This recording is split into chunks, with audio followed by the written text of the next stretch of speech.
Bueno, pues nada, buenas tardes a todos. Lo primero, estoy encantada de participar en esta jornada. Y mi idea en esta ponencia es realizar una exposición de la relación existente entre la mitología y las colecciones reales que han dado lugar a la magnífica colección de pintura que hoy conservamos en el Museo del Prado, asociando todo ello a la ciudad de Madrid como depositaria de estas colecciones.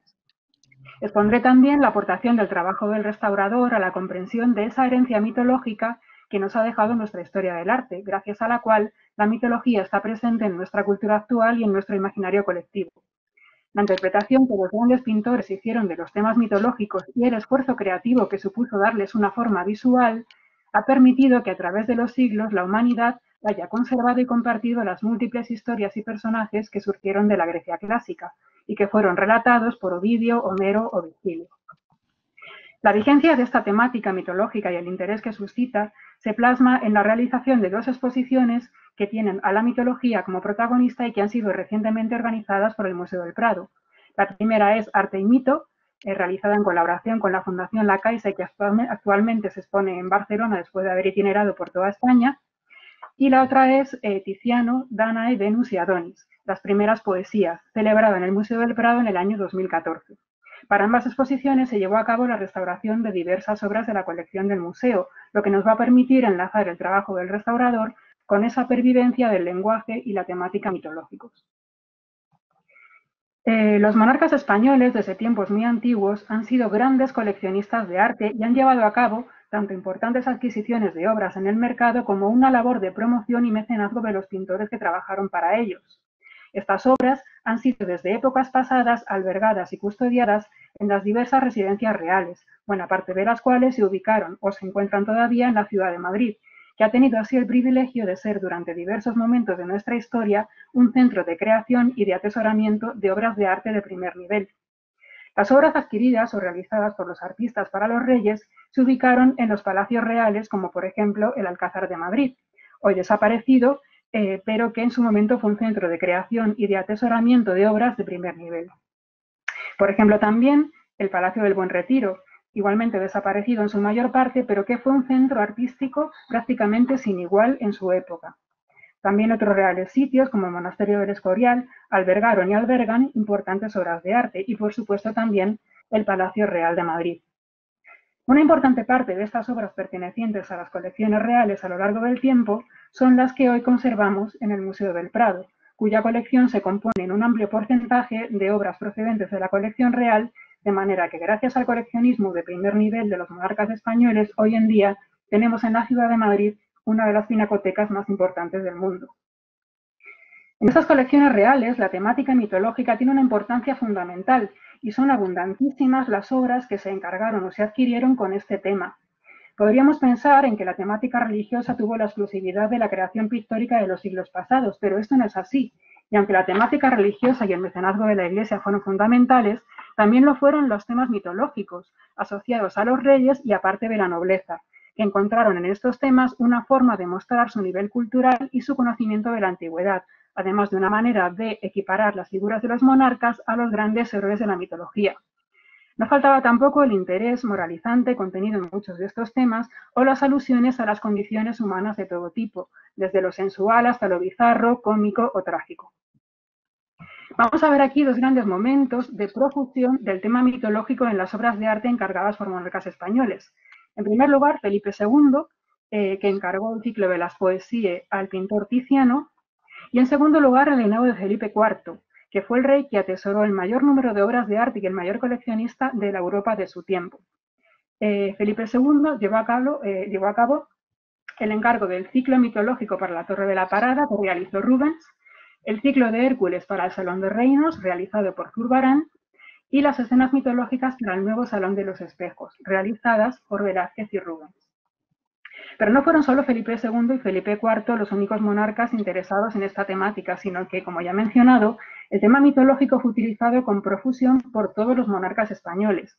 Así, por ejemplo, Carlos II encarga a Luca Giordano el ciclo de los trabajos de Hércules para el Casón del Buen Retiro, ciclo que lamentablemente no hemos conservado. Y encarga también la pintura de la bóveda del Casón del Buen Retiro con la apoteosis de la monarquía hispánica, que contiene numerosas alusiones a la mitología. Felipe V, ya con la dinastía de los Borbones, adquiere el conjunto de esculturas clásicas procedentes de la colección de Cristina de Suecia, que hoy día compone la mayor parte de las obras de escultura clásica que contiene el Museo del Prado.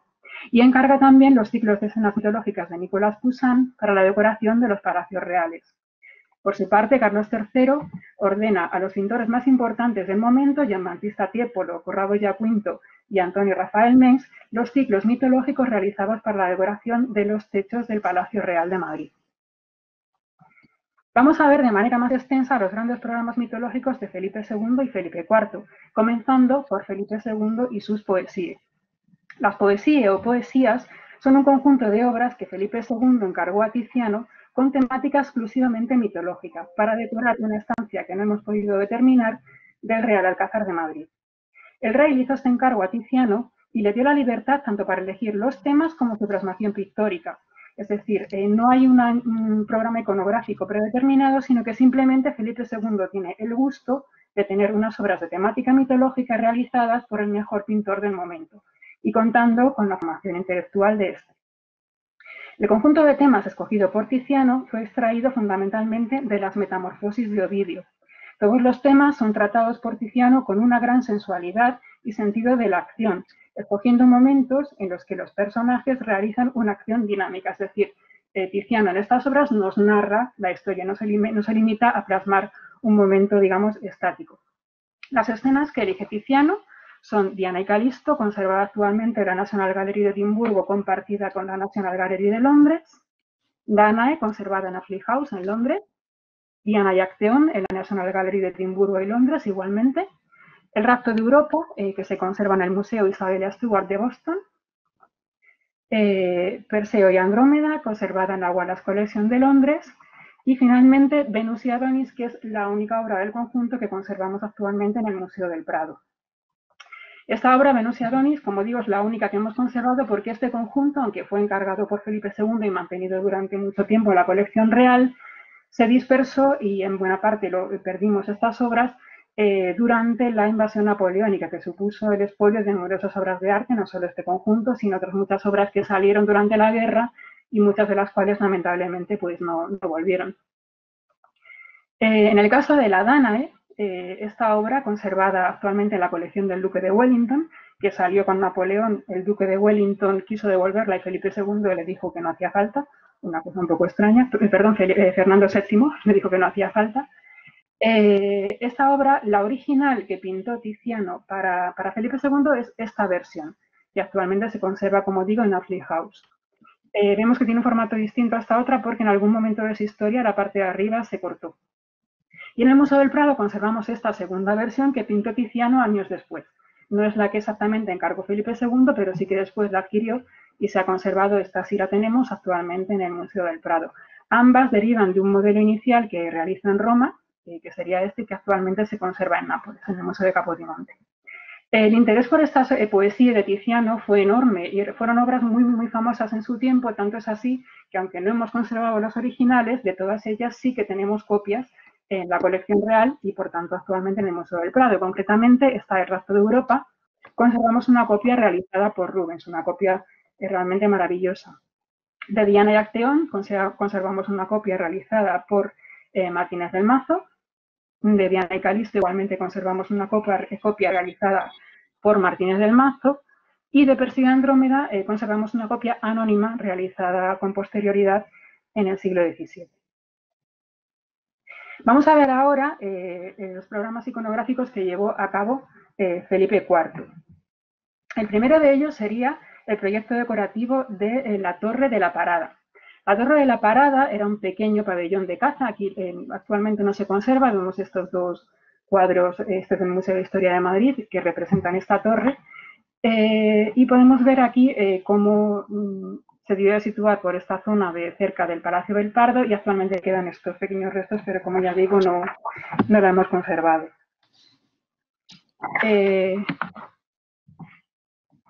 A pesar de su pequeño tamaño, este pequeño pabellón de caza que fue construido por Felipe II y posteriormente ampliado por Felipe IV. Como digo, a pesar de su pequeño tamaño, Felipe IV realiza para este pequeño palacete un gran proyecto decorativo que encarga en su totalidad al pintor Rubens, que era uno de los pintores más importantes de la época y que trabajó con enorme profusión para Felipe IV, tanto en su estancia en Madrid, Rubens estuvo aproximadamente un año en la corte de Madrid, como desde su taller en Amberes. Y como ya os he dicho antes, Felipe IV fue uno de los mayores mecenas de arte que hemos tenido en toda Europa.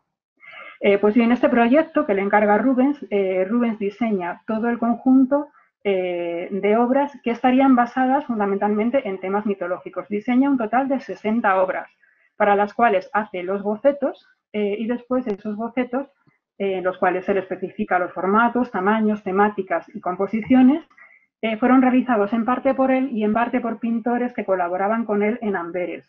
¿Por qué? Porque el encargo era de tal envergadura que en ningún momento pudo ser realizado en su totalidad por el propio Rubens.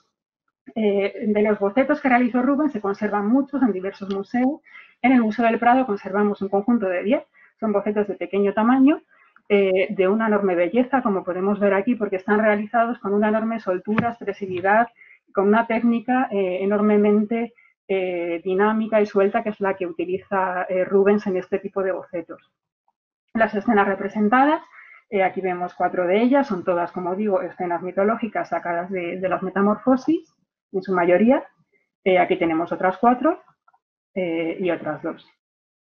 Del conjunto de bocetos, Rubens realizó un cierto número de pinturas, como digo, de las cuales algunas las conservamos también en el Museo del Prado y otras se encuentran en otras colecciones.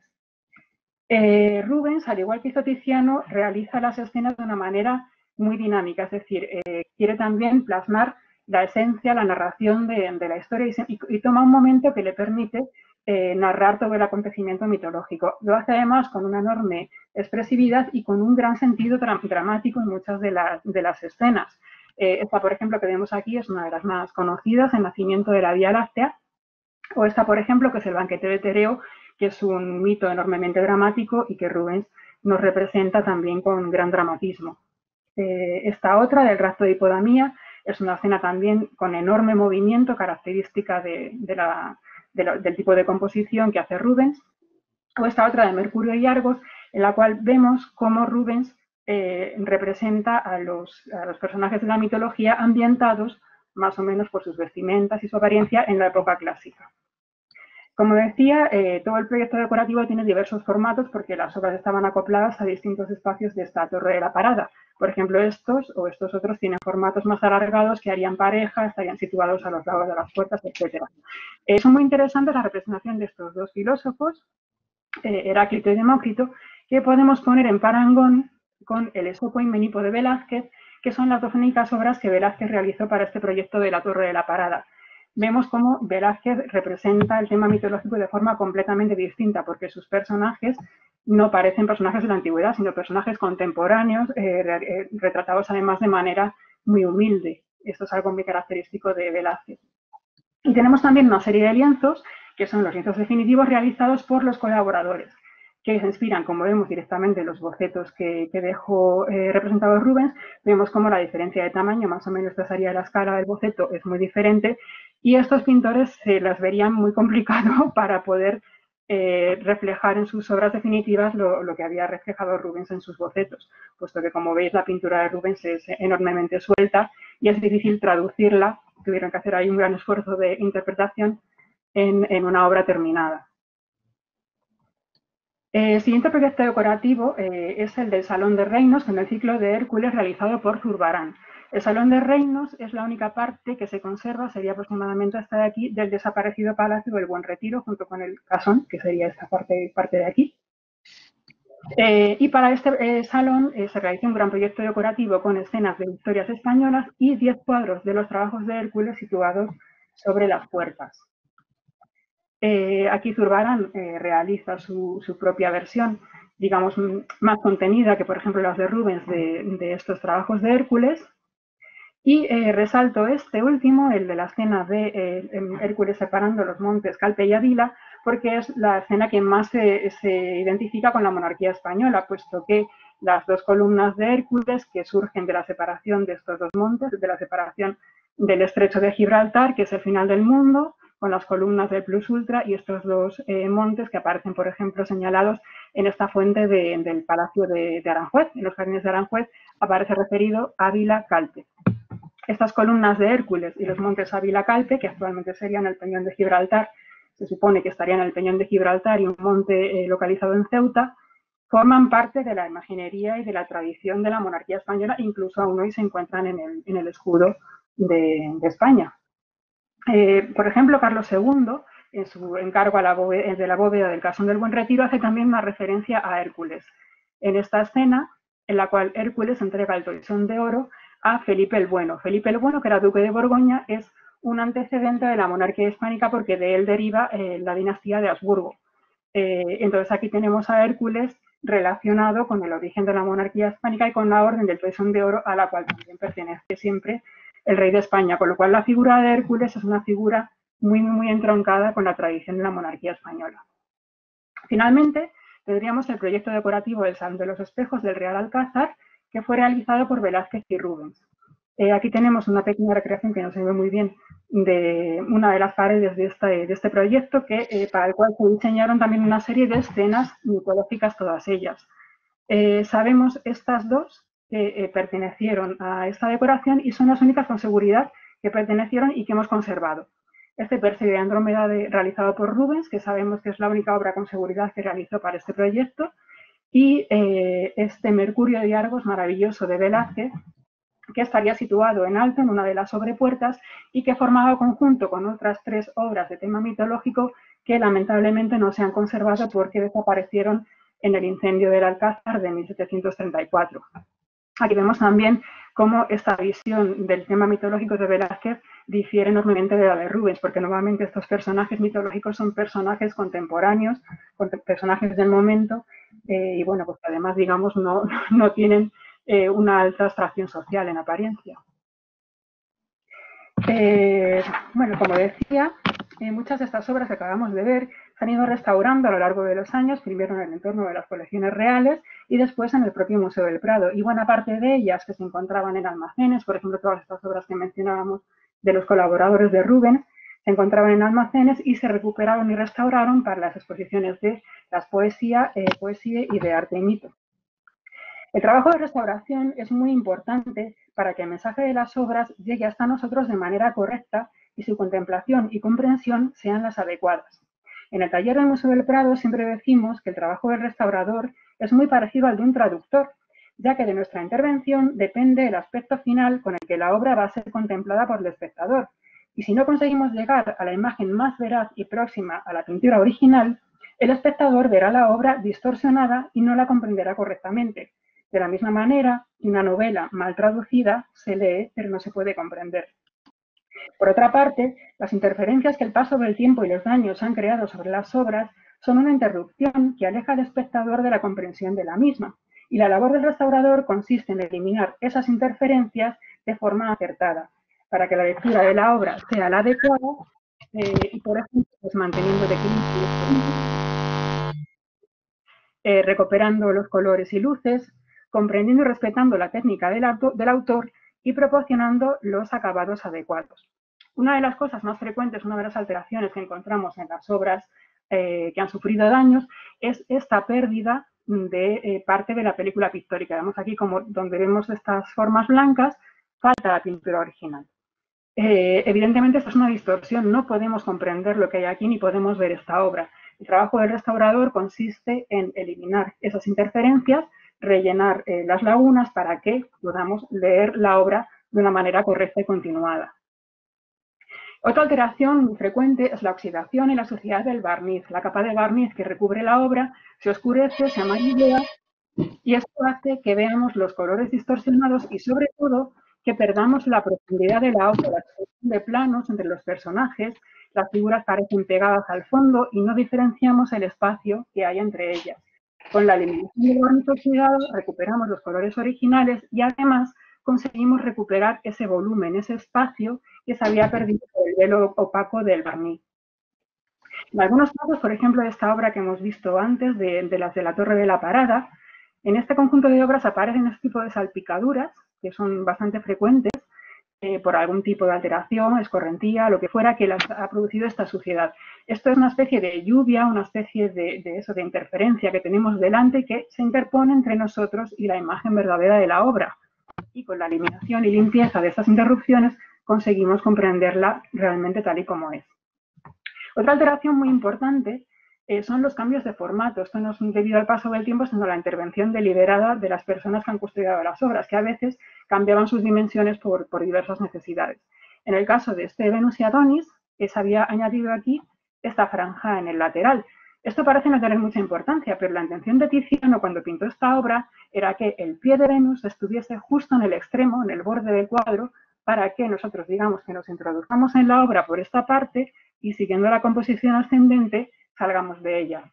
El hecho de separar el pie del final de la obra hace que este efecto se pierda y aparece aquí un espacio que Tiziano nunca quiso que allí estuviera. En estos casos recuperamos el formato original, por ejemplo en este caso concreto, cajeando el marco para tapar la zona añadida. En este Perseguir a Andrómeda de Rubens ocurre lo mismo. Esta parte es un añadido posterior. Y esto hace que el efecto original de que los personajes están, digamos, atrapados en un espacio reducido se pierde, porque aquí aparece un aire que originalmente no estaba. Aquí lo que hicimos fue doblar el añadido por la parte posterior y recuperar el formato original. Este ejemplo de las hilanderas de Velázquez es un caso muy evidente de cómo el cambio de formato distorsiona la imagen original. En el caso de las hilanderas, que es una obra de tema mitológico, como todos sabemos, en realidad es la fábula de Aracne, toda esta parte de arriba es un añadido posterior, realizado en el siglo XVIII. Aquí aparece todo un espacio que Velázquez nunca proyectó en el cuadro. ¿Y qué ocurre? Que el foco de atención del cuadro es este, que es el que nos remite a las referencias de que esto es una escena mitológica, porque aquí aparece representado el rapto de Europa, en este tapiz, el rapto de Europa que pintó Tiziano para las poesías de Felipe II. Con este espacio arriba perdemos esa referencia. Si recuperamos el formato original, vemos cómo automáticamente nos dirigimos hacia el fondo, que es lo que Velázquez quiso cuando planteó esta composición. En este caso, el formato original lo hemos recuperado superponiendo una pared falsa con su marco delante del cuadro original. No hemos eliminado el añadido porque es un añadido histórico y también forma parte de la historia de la obra, pero hemos querido que desapareciera de la vista. Y termino esta exposición con esta maravillosa obra de Guido Reni, también de tema mitológico y con Venecia Atalanta, que actualmente se encuentra en restauración, con lo cual esperamos recuperar todos estos original.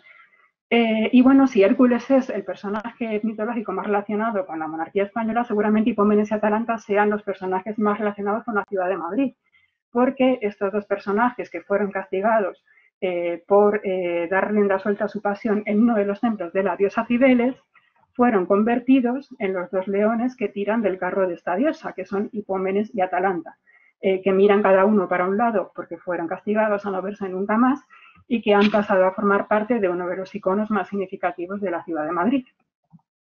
Y eso es todo. Muchas gracias. Hola, no sé si me oís. Sí, ¿se me oye? Sí. No, bueno, quería dar las gracias a Eva porque me ha parecido muy interesante y te quería hacer una pregunta, la verdad es que más relacionada con la restauración que con la mitología, pero me ha gustado mucho esta comparación que has hecho entre la traducción y la restauración. Me ha parecido muy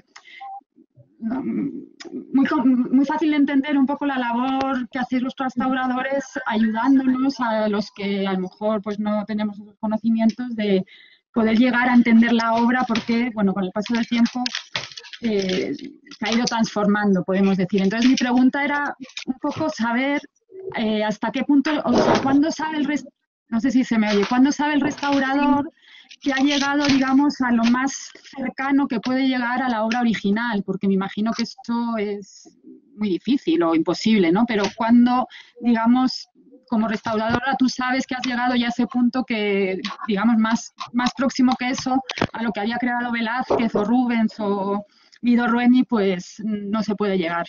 Y aparte, muchas gracias por la presentación porque de verdad me ha encantado. Gracias.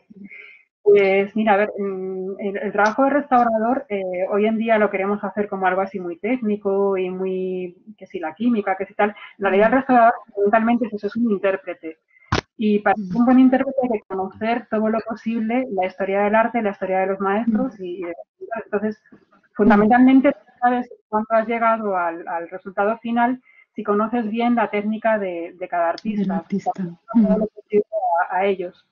Al final esto es experiencia y tener mucha visión, ver mucha pintura. Realmente la obligación del restaurador es ver mucha pintura. De hecho, nosotros siempre cuando viajamos aprovechamos cualquier circunstancia para ver todos los museos que podamos y todos los trabajos de otros curadores que podamos. Entonces, bueno, hay cosas muy evidentes, como por ejemplo, pues bueno, a la hora de retirar un barniz, siempre sabemos que es mejor quedarse atrás que dejar el cuadro excesivamente limpio porque eso le puede restar veracidad. Entonces, eso es algo que, por ejemplo, siempre muy en cuenta. A la hora de reintegrar, por ejemplo, hay que conocer muy bien la técnica del artista porque hay pintores que de manera muy deliberada dejan los trazos muy inacabados. Por ejemplo, Goya deja muchas veces preparación a la vista que no ha terminado nunca de pintar. Verás que hace lo mismo, Tiziano también lo hace. Los grandes maestros tienen esta capacidad de acabar el cuadro sin acabarlo. Y claro, eso tiene que ser profundamente respetado, porque digamos que si pones donde nunca puso el autor, ya estás desvirtuando la imagen de la obra.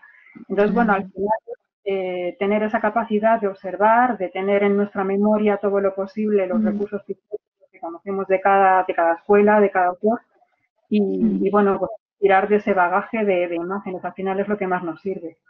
Muy bien, muchas gracias. Bueno, voy a tomar la palabra. ¿Se me oye ahora? Sí, sí, ahora sí se me oye. Vale, menos mal. Pues nada, enhorabuena, Eva, por esta exposición tan excelente. Ha sido apasionante y además muy, muy bonita. ¿Hay alguna pregunta más para Eva? ¿Alguien tiene alguna cuestión que plantear? Yo tengo una, José Luis. Adelante, sí, sí. Sí, hola, buenas tardes, Eva. Muchísimas gracias por esta presentación que realmente me ha encantado, me ha parecido excelente. Yo quería hacer una pregunta con respecto a las elecciones la elección de las obras que formaron parte de la primera exposición del Prado cuando se volvió a abrir tras el confinamiento por causa de la pandemia, porque yo que vivo en Madrid, a lo mejor visito más museos de otras ciudades que de mi propia ciudad, aunque en el Prado he estado muchas veces. Pero tengo que confesar que durante el confinamiento, como no podía ir al Museo del Prado, me entraron unas ganas locas de ir y cuando lo abrieron fue una de las primeras cosas que hice. Entonces me gustó mucho la elección de las obras. Me pareció un poco rara la disposición del cuadro de la Anunciación de Fra Angelico, que estaba recién restaurado con unos colores vivísimos y preciosos, que a lo mejor se veía de pasada en un pasillo cuando pasabas. No sé si nos puedes explicar un poco el criterio de la elección de esas obras para una exposición tan señalada y que tantas expectativas, creo. Del Fra Angelico en concreto, bueno, se colocó en la, digamos, el zaguán de acceso que hay hacia la galería central, porque, claro, esta parte del museo realmente se ha quedado como una zona de paso, pero originalmente no lo era. Cuando se inauguró el Museo del Prado en el siglo XIX, era la primera sala por la cual se accedía al museo y era una de las salas principales. Entonces, bueno, para nosotros sigue siendo una sala principal, aunque hoy en día casi nadie la aprecie como tal. Y en esta sala lo que se quiso fue enfrentar el descendimiento de Van der Weyden con la Anunciación de Fra Angelico como dos de las grandes obras del siglo XV, de finales del XV, principios del XVI, una flamenca y otra italiana, porque bueno, nunca se había establecido, digamos, ese diálogo entre estas dos obras maestras. Y el lugar más adecuado para ello era ese espacio, porque digamos que acotaba el espacio para las dos y permitía colocarlas una enfrente de la otra. Si las hubiéramos colocado en la galería central, se hubiera perdido ese efecto, digamos, de conjunto que se pretendía buscar. Sí que es verdad que el público actual del Museo del Prado está acostumbrado a pasar por esa sala casi de paso, pero realmente es una de las salas que forman parte del edificio de Villanueva. Sí, muchas gracias con tu explicación y el contexto se entiende perfectamente y el contraste además estaba claramente, como dices tú, el diálogo entre las dos obras. Muchísimas gracias, enhorabuena. Nada, gracias.